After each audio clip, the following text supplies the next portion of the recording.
Asubuhi ya leo tulianzia gereza la Butimba. Tumeenda kuwatembelea wenzetu 23 ambao wamekamatwa na wamekaa mahabusu kinyume cha utaratibu wa kisheria kwa muda mrefu, na jana wakabambikiziwa kesi ya ugaidi. Kwa tumewaona na kwa jumla tukafikiri ni muhimu tuzungumze na Watanzania kupitia nyie waandishi wa habari asubuhi hii. Jumla mpaka sasa hivi kwa viongozi wa Chadema tukiacha na watu wengine ambao tunaendelea na wenyewe kufanya research kuhusu wenyewe, viongozi wa Chadema tu kwa kanda 3, kanda ya Victoria wamekamatwa watu 23, kanda ya Serengeti yenye mkoa wa Shinyanga, Mara na Simiu wamekamatwa watu 17, na kanda ya Nyasa wamekamatwa watu 11. Kwa ujumla kuna viongozi wa Chadema 51 ndani ya siku mbili wamekamatwa na kubambikiziwa kesi kubwa ya ugaidi. Hapo ni mbali na mwalimu ambaye mnajua, mwalimu wa chuo kikuu, mhadhiri wa chuo kikuu cha Dodoma, ambaye nalo hili ni jambo muhimu na nitalizungumzia pia. Mimi nilikuwa miongoni mwa watu niliokamatwa siku 14 kabla ya uchaguzi, na nikaishia kukaa kwenye mahabusu za magereza, mahabusu za polisi kwa siku 21, na nikabambikiziwa kesi ya ugaidi. Baadaye nikawa napewa masharti, nilipoyakataa baadaye wakaniachia, mpaka leo gaidi akaachiwa. Na sasa naambiwa wale vijana ambao wamesomewa shtaka kule Mbeya, walipokuwa wanapigwa wanahojiwa na wengine, mmoja akavunjwa mguu, walirekodiwa wakiambiwa waseme mimi ndio niliwatuma kufanya vitendo vya kigaidi na niliwapa milioni 60. Kwa wamerekodiwa. Na inawezekana hii trend ambayo tunaiona mpaka viongozi wa chama wamekamatwa, inawezekana na sisi wengine baadaye tukakamatwa tukapewa kesi. Nchi kama hii ambayo imepoteza leadership haiwezi kuendelea.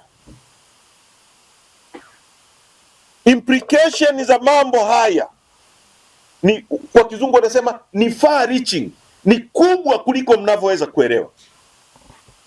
Sasa ni mtalii gani anaweza kulipa pesa zake akaja kwenye nchi ambayo ina magaidi, ambayo serikali yenyewe imekiri kuna magaidi?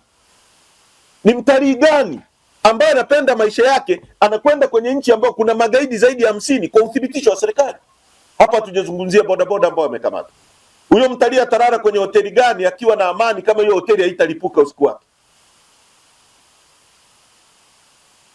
Mnaita wawekezaji waje kuwekeza Tanzania. Nani anaenda kuwekeza kwenye nchi ambayo serikali inasema tuna magaidi 51? Mnajenga viwanja vya mpira, mnaita watu kwenye Afcon Tanzania. Nani anaenda kwenye nchi ambayo kuna ugaidi? Mmeshawahi kuona mipira inaenda kuchezwa Afghanistan, Iraq? Mmeshawahi kuona hivyo vitu? Kwa sababu nani atakwenda kwenye kiwanja akakae kwa amani, kiwanja ambacho kina watu 30,000-40,000 wakati hiyo nchi ina ugaidi? Nani anaweza kufanya vitu vya hivyo? Kwa kitendo cha hawa watu kutangaza kwamba nchi yetu ina ugaidi wakati wanajua ni uongo, ni vitendo vya hatari vinavyochafua nchi yetu. Na baadaye sisi tukisema wanasema kwamba sisi tunachafua nchi. Sasa nataka niwaambie, tutaandika barua za kueleza mambo haya kwenye jumuiya zote za kimataifa. Tutaandikia FIFA kwamba serikali inatangaza kwamba kuna ugaidi nchi hii. Tutaiandikia CAF kwamba hii serikali nia inatangaza kuna ugaidi. Kwa hiyo rethink kuhusu hili jambo, kwa sababu kama kuna ugaidi, mnaletaje watu kwenye nchi hiyo ambayo serikali yenyewe inasema kuna ugaidi? Na sisi wasiseme tunachafua, sisi tunaeleza kile ambacho wao wameshakisema. Mwalimu wa chuo kikuu, wanafunzi, ukisoma azimio la Kampala la mwaka 1990 ambalo Tanzania ni signatory, alisaini kwenye hilo azimio, tunazungumzia intellectual freedom, uhuru wa kitaaluma. Tulikubaliana kwamba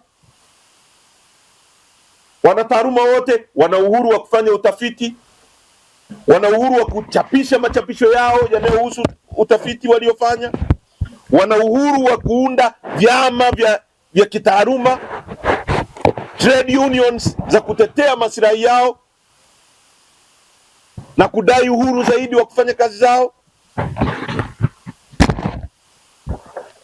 Mimi nimesoma chuo kikuu, na wale ambao tumesoma chuo kikuu tunaelewa kwamba chuo kikuu ni tanuru la kuoka fikra, ni tanuru la kusugua mawazo. Chuo kikuu sio sehemu ya kujaza watu hofu. Hata zama za chama kimoja, zama za Mwalimu Nyerere, ambapo kwenye maandiko yote ilikuwa ni zidumu fikra za Mwalimu Nyerere, zidumu fikra za mwenyekiti wa CCM, lakini chuo kikuu walikuwa napinga sera mbalimbali za Mwalimu, na kule chuoni Mwalimu alikuwa anaenda kusikiliza.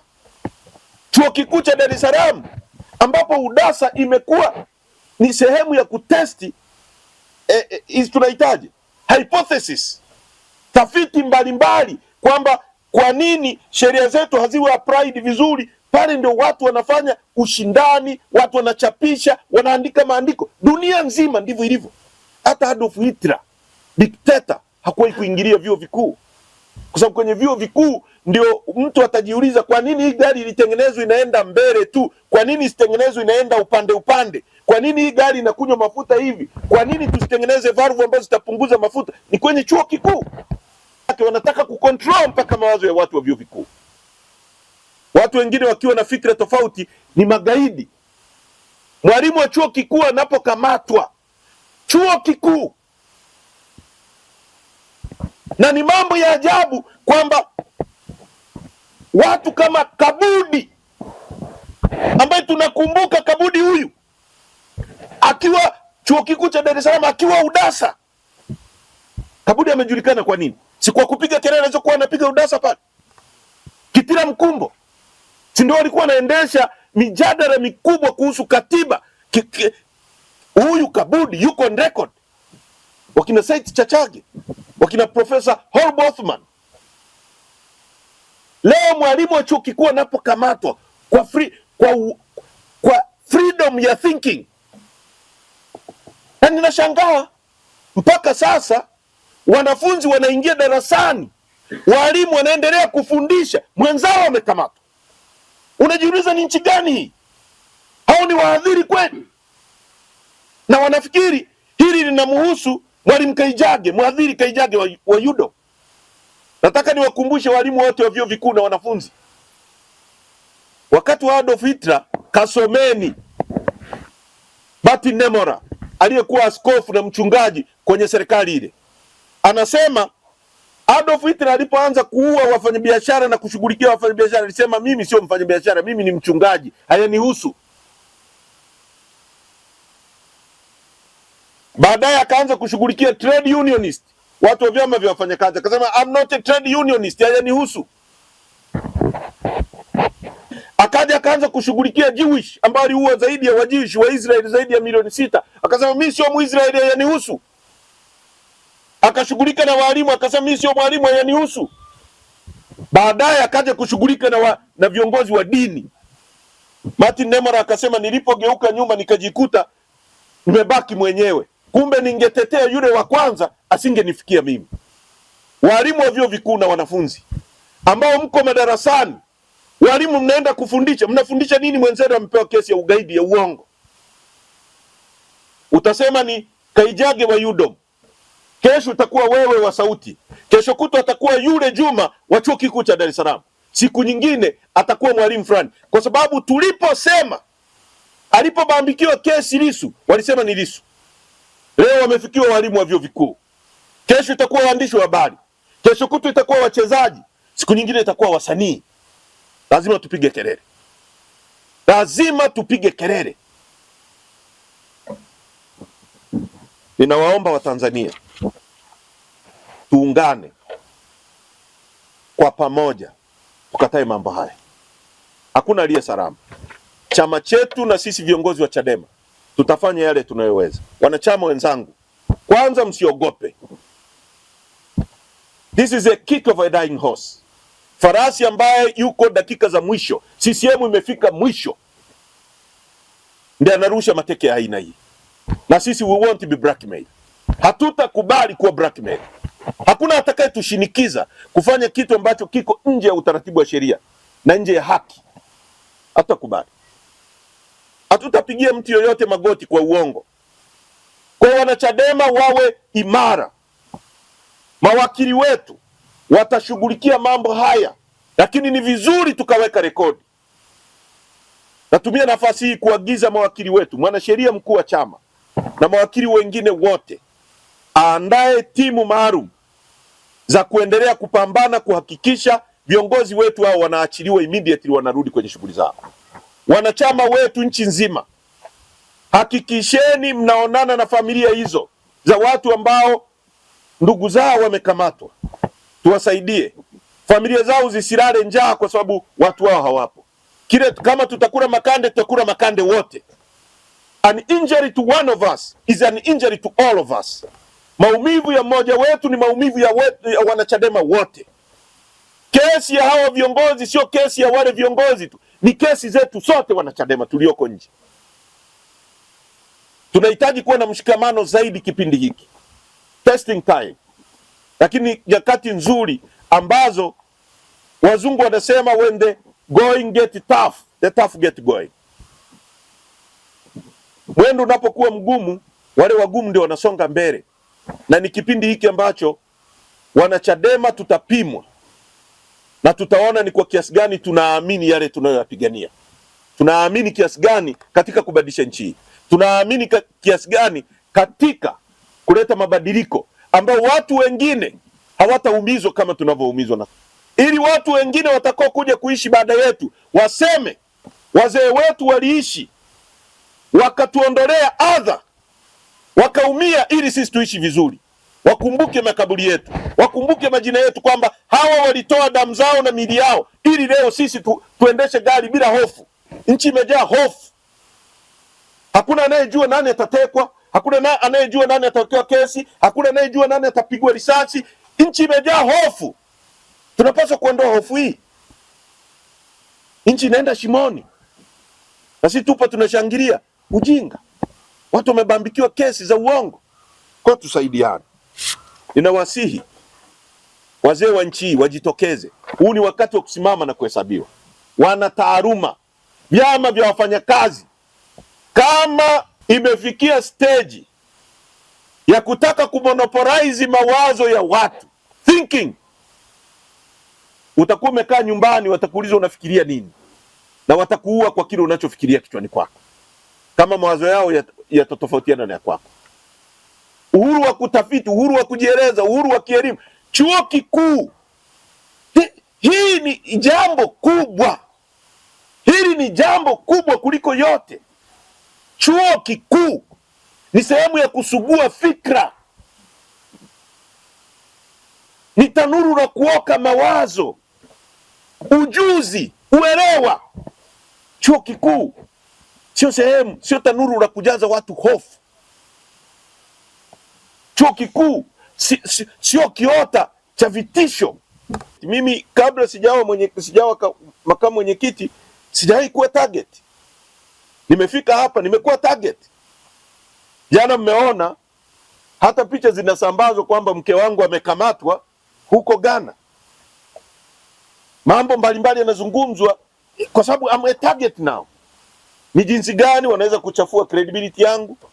Ni jinsi gani wanaweza kuniweka ndani? Ni jinsi gani wanaweza kunidhuru? Naelewa. Dereva wangu recently ameuawa katika mazingira ambayo ni utata kabisa. Mazingira yote yanaonyesha ameuawa. It's a message. Ni ujumbe kwangu kwamba we are one step away from you. And here we are. Kwa sababu hatuwezi kuogopa mtu, sio Mungu. Hakuna Mungu hapa duniani. Tumeletwa na Mungu kwa makusudi maalum. Kwa hiyo hatutaogopa mtu. Kwa hiyo mimi nafikiri ni hofu ambayo ni hofu kwa sababu ya matendo wanayowafanyia Watanzania, na kwa kawaida kwa matukio kama haya Adolf Hitler aliua watu zaidi ya milioni 6 kwa sababu alikuwa na hofu, na kila unapoumiza watu unakuwa na hofu zaidi. Kila unapofanya jambo baya unakuwa na hofu zaidi. Ndio maana siku moja nilisema speed is useless when you are lost. Speed haina maana kama umepotea njia. Wewe unaenda Shinyanga, gari lako linaelekea Mwanza mjini, na wewe unaongeza mwendo, unazidi kupotea. Kwa kwenye mtu mwenye akili unapunguza mwendo, unageuza, unaenda njia sahihi. Sasa badala ya kugeuka uende njia sahihi, anaongeza mwendo. Na kile unapofanya jambo baya linazidi kukuongezea hofu, unazidi kuumiza watu. Juzi tu hapa umeachia watu kwa maelfu uliokuwa umewabambikia kesi za ugaidi tarehe 29. Leo miezi 7 mbele baadaye unakamata tena watu wengine unawekea kesi ya ugaidi. Na Watanzania hawatanyamaza. Unakamata wanafunzi wa vyuo vikuu unawanyamazisha ili wanyamaze. Hawatanyamaza. Historia ya dunia imetuambia tena na tena na tena, kadri unavyofanya mambo mabaya unakomaza watu zaidi, unawafundisha watu kuwa sugu zaidi. Hata baba ambaye ni mkali sana nyumbani kwake, ndio watoto wake huwa wanapata mimba. Patilieni tu. Mababa ambao ni wakali zaidi ndio wake zao wanatembea nje ya ndoa.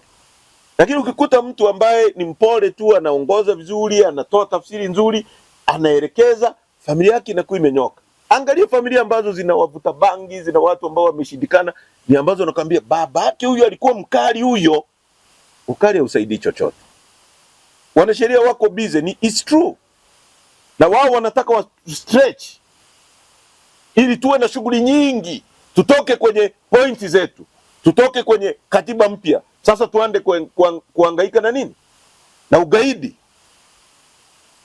Tusidai katiba mpya, tujikute 2030 na 20 imeshafika hakuna katiba mpya.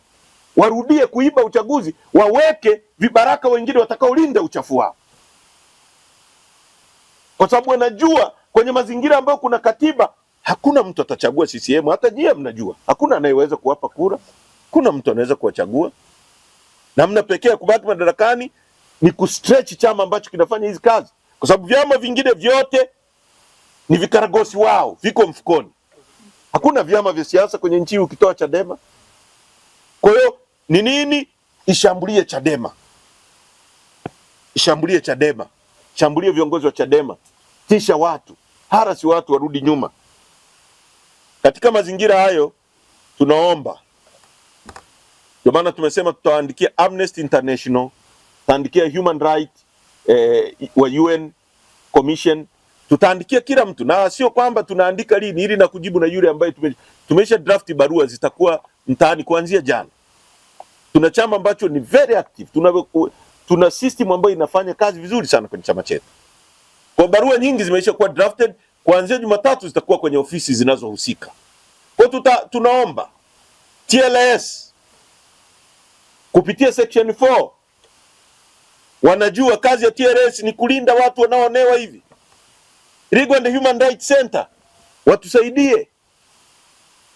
Human Rights Defenders, watu wote, mashirika ya kimataifa wasaidie kutuongezea nguvu, kutusaidia fedha za kuongezea mawakili ili mawakili hao wafanye kazi. Watanzania ambao kwa kweli wametuchangia. Leo nimeambiwa tukiwa hapa tulikuwa na milioni 218. Haijawahi kutokea. Milioni 218. Kwa shilingi 1000, 2000. Kuna mtu amechanga shilingi 100, shilingi 200. Milioni 218. Ukizigawa hata kwa shilingi 1000 unazungumzia maelfu ya watu. Ukigawa kwa shilingi 500 unazungumzia maelfu ya watu. Tumefikisha milioni 218. Ina maana kila siku iendayo kwa Mungu Watanzania wanatuchangia zaidi ya milioni 15,500,000. Kwa tunawaomba waendelee kuongeza nguvu, kwa sababu tuko overstretched sasa. Tulikuwa tunachangia baraza kuu, limeingizwa na hili jingine.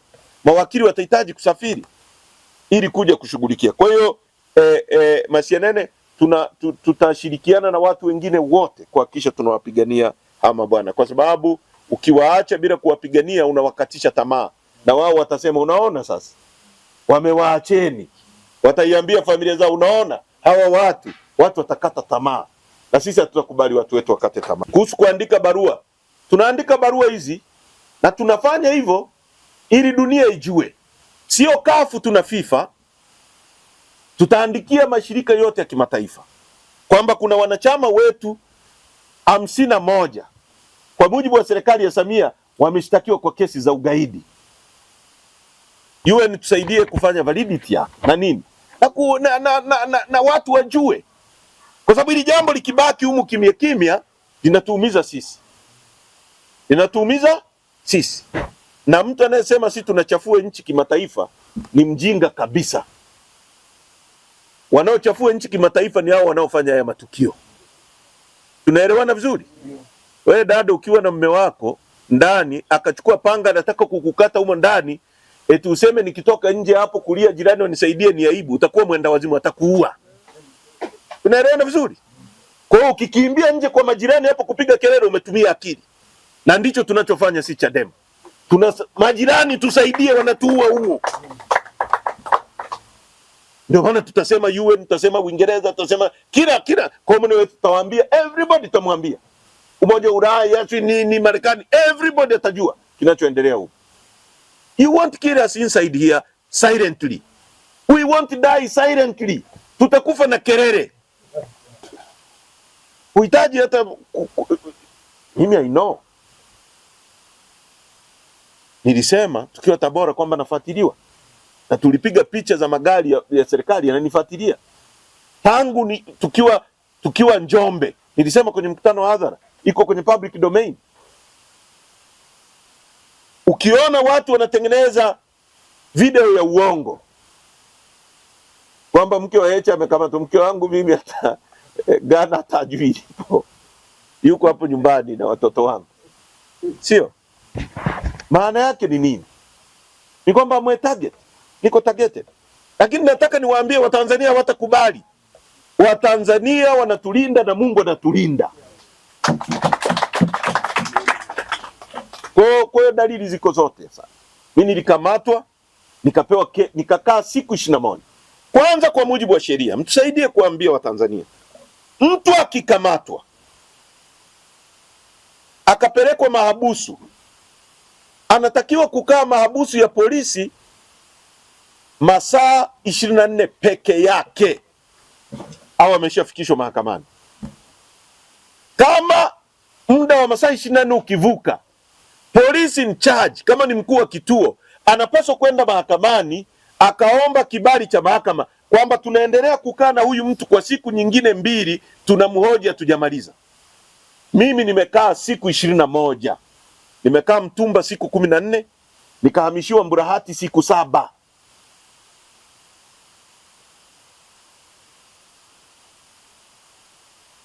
Bila maelezo yoyote, kinyume cha utaratibu wa sheria. Dada mmoja anaitwa Pendo Kileo na wenzake wako kituo cha polisi cha Ng'ombe, viongozi wa Chadema, kwa zaidi ya siku 20. Kuna kijana anaitwa Alfred Masanja na mwingine anaitwa Maarifa. Alfred Masanja ni katibu wa Chadema Shinyanga, ni katibu wa Bavicha Shinyanga. Amekamatwa sasa ni zaidi ya siku 20. Jana walienda naye mahakamani, wakafika wakasomea wengine mashtaka, yeye wakarudi naye. Kwa nini tunayasema haya? Unaweza ukaja kushangaa wanakuambia hawakuwa naye, kwa sababu unapoondoka na mtu kituo cha polisi kuna sehemu anasaini kwamba ameondoka. Umeenda naye mahakamani alafu hujamsomea shtaka na umerudi naye. Hapa katikati unaweza kusema huyu mtu sisi tulimwachia. Kwa hiyo tunajua wako naye. Kuna Maarifa yuko zaidi ya siku 20 na yeye yuko ndani.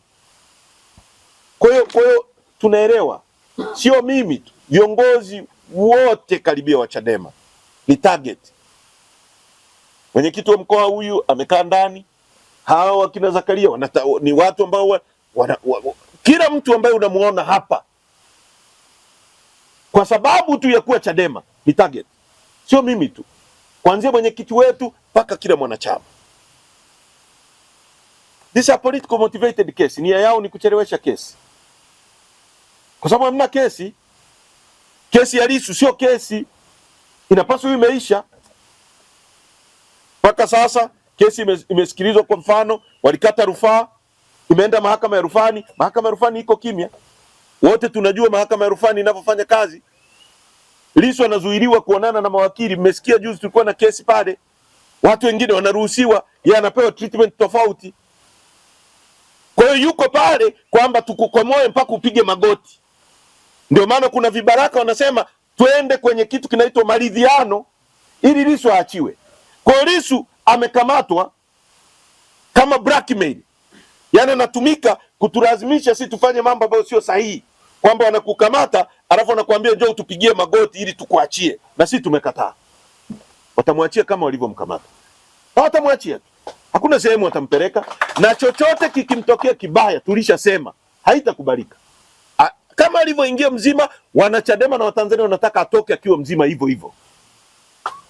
Hivyo hivyo. Hatutapiga magoti. Hatutapiga magoti. They are dealing with wrong people. Hilo lieleweke. Kwa nia yao ya kuchelewesha kesi ni kuonesha, na inatupa kiu zaidi ya kupigania katiba mpya. Ndio maana wanafungulia watu kesi ambazo hazina dhamana. Kijiuliza kwa nini watu wafunguliwe kesi? Viongozi wa Chadema sasa hivi wanafunguliwa kesi aina ngapi? Ni ugaidi, uhaini, labda watafungulia na kesi za uhujumu uchumi ambazo hazina. Viongozi wa Chadema utawaona kwenye kesi aina ngapi? Kwa sababu kwenye kesi za uchochezi wanajua tutaenda, tutapewa dhamana, tutadili nao, tutaendelea kuwashughulikia. Kwa wanafikiri wanaenda kututunza kule. Lakini wanachafua nchi. Hakuna mwekezaji atakuja. Wachezaji hao wanaowaita wa mpira watakuja hapa, wana hofu nchi ya kigaidi. Nani anataka kwenda kwenye nchi ya kigaidi? Hakuna watalii watakuja, na sisi tutaandika, tutaeleza. Ndio maana watu wanakuja, wawekezaji wanaenda kuwekeza Kenya. Sisi sote tunajua gaidi ni nani na ugaidi ni nini. Kwa sheria zetu ni mtu ambaye anataka kulazimisha jambo fulani litokee, iwe la kisiasa au itikadi ya dini au nini, kwa kutumia mabavu. Nyie ni mashahidi.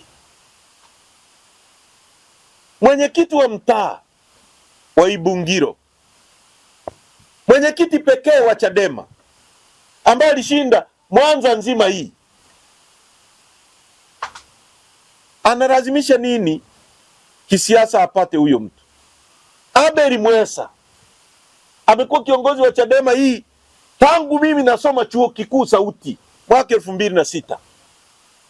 Abel Mwesa amekuwa mwenyekiti wa mtaa. For God's sake, Abel Mwesa analazimisha nini apate? Kinachomfanya Abel Mwesa awe gaidi?